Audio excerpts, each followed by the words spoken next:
सुर सिरी राग मां ही आहे बैत। वखर सो विहाए जो पए पुराणो न थिए, वेचींदे विलात में ज़रो थे न ज़ाओ, साका हड़ हलाए आगह जंहिंजे उबहें। अस्सलाम वालेकुम। बैत तव्हां ॿुधो। हिकिड़ी दरख़्वास्त आहे, हिकिड़ो अर्ज़ु आहे त इहे बैत जेके मां शेयर कयां थी, इहे महिरबानी करे वीडियोज़ ॿियनि सां शेयर कयो। असांजे अक्सर सिंधी घरनि जो हाल इहो आहे त घरनि में शाह जो रिसालो कोन्हे, इनखे पढ़णु माण्हू उनखे का अहिड़ी अहम शइ नथा सम्झनि त उनखे पढ़ियो वञे या उन मां कुझु सिखियो वञे। हिकिड़े टीचर जे तौर ते जॾहिं बि मां क्लासनि मां पुछियो ॿारनि मां कंहिंखे शाह जो बैत यादि हुजे त कंहिंखे बि यादि न हूंदो, न घरनि में शाह जो रिसालो हूंदो आहे। त मां चाहियां थी त इन पैगाम खे आम कयूं, मूंसां गॾिजी तव्हां बि इन में पंहिंजो पार्ट अदा कयो, पंहिंजो हिसो विझो त असां शाह अब्दुल लतीफ़ भटाई जे इन पैगाम खे आम कयूं जेको असांजे हिदायत ऐं नसीहत लाइ आहे। सो बैत हिकु दफ़ो वरी पढ़ां थी, तमामु बहितरीनु। वखर सो विहाए जो पए पुराणो न थिए, वेचींदे विलात में ज़रो थे न ज़ाए, साका हड़ हलाए आगह जंहिंजे उबहें। ठीकु आहे। सो वखर माना सामान, ठीकु आहे, सामान सौदो। वखर सो विहाए, अहिड़ो सामान, अहिड़े सामान जो सौदो कर, अहिड़ो सामान बाज़ार में हलाए जो पए पुराणो न थिए, माना ईअं न जो न विकामे ऐं रखिणो पइजी वञे त उहो ज़ाया न थिए, पुराणो न थिए। यानी अहिड़ी का शइ हुजे जेका ख़राबु न थिए, या ईअं न थिए आउट ऑफ डेट थी वञे, पुराणो थी वञे, उनजी का औकात को क़दुरु न रहे। ठीकु आहे। जे रखिणो पइजी वञे, नथो विकामजे, बाज़ार में नथो हले, त उहो ज़्यान न थिए। पोइ चए थो त वेचींदे विलात में, विलात माना विलायत, ॿाहिरियां मुल्क। ठीकु आहे। वेचींदे माना विकिणंदे, बेचना वेचना, वेचींदे।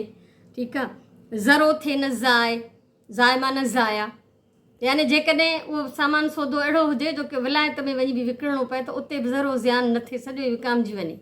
माना एॾो को अमुल, को क़दुरु वारी का अहिड़ी शइ हुजे, अहिड़ी का बहितरीनु शइ हुजे जेका रखण सां पुराणी बि न थिए, ऐं जेकॾहिं ॿाहिरि वञी किथे ॿिए हंधि विकिणिजे तॾहिं बि उनजो क़दुरु हुजे, तॾहिं बि उहा क़बूल पए। आख़िर में चए थो त साका हड़ हलाए। हड़ हलाइण माना, हड़ माना चवंदा आहियूं पैसो, दौलत, माल। ठीकु आहे। त मुंहिंजे हड़ में कुझु कोन्हे, हड़ई वई, हड़ माना माल, दौलत, पैसो। साका हड़ हलाए, अहिड़ो को पैसो, अहिड़ी का दौलत खणी दुनिया में हल, अहिड़ो तरीक़ो अख़्तियार कर, आगह जंहिंजे उबहें। आगह माना आधार, आसरो, सहारो। उबहें माना आज़ादु थियणु, छुटकारो हासिलु करणु, निजात हासिलु करणु। त तो वटि अहिड़ो को पैसो हुजे, अहिड़ो को दौलत हुजे, अहिड़ो को माल हुजे जेको ॾेई करे उनजे आसरे ते तूं आज़ादु थी वञे, छुटी वञे, निजात हासिलु करे वञे।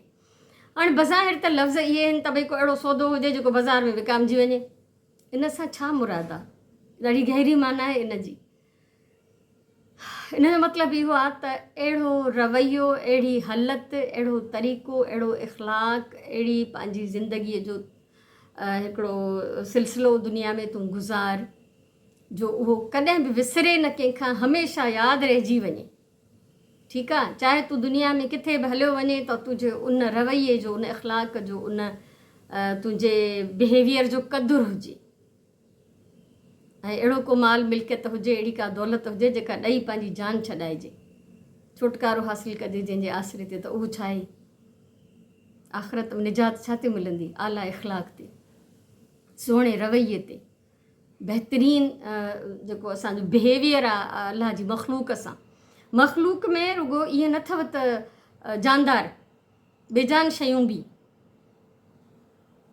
हमेशह मां पंहिंजे स्टूडेंट्स खे बि सम्झाईंदी हुअमि त अगरि असां डस्टिंग कंदा आहियूं, अगरि असां कचिरो खणंदा आहियूं, असां कंहिं जाइ खे साफ़ु कंदा आहियूं त उहो बि सवाबु आहे, उनजो बि असांखे सवाबु आहे। क़ुर शरीफ़ में लिखियलु आहे त बेजान शयूं अलाह जो ज़िक्र थियूं कनि, पर अलाह से असां इंसाननि खे एतिरी सम्झ न ॾिनी आहे जो असां उहो ॿुधी सघूं या असां उनखे महसूसु कयूं।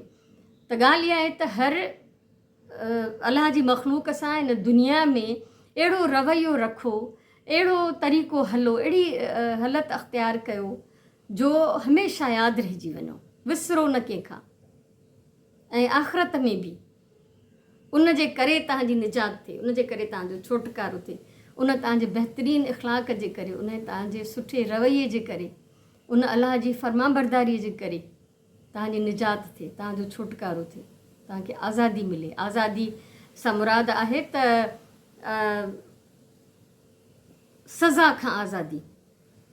क़यामत जे ॾींहुं जेको हिसाबु किताबु थींदो उन में शल असांखे छुटकारो नसीबु थिए, आज़ादी नसीबु थिए, त पोइ हिन दुनिया में ई असांखे अहिड़ो रवैयो रखिणो आहे, अहिड़ो सिलसिलो हलाइणो आहे पंहिंजो, अहिड़ो इख़लाक़ माण्हुनि सां रवा रखिणो आहे जेको आख़िरत में बि असांजे निजात जो सबबु बणिजे। सो जेको मुंहिंजे सम्झ में आयो उहो मां तव्हां सां शेयर कयो आहे।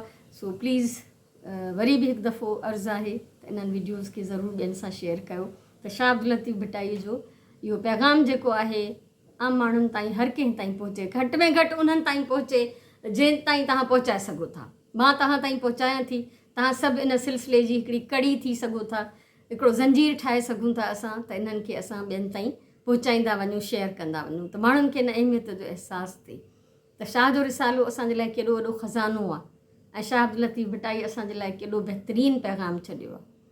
सो इंशाअल्लाह वरी ॿी वीडियो में मिलंदासीं ॿिए कंहिं नए बैत सां। तेसिताईं अल्लाह भाई।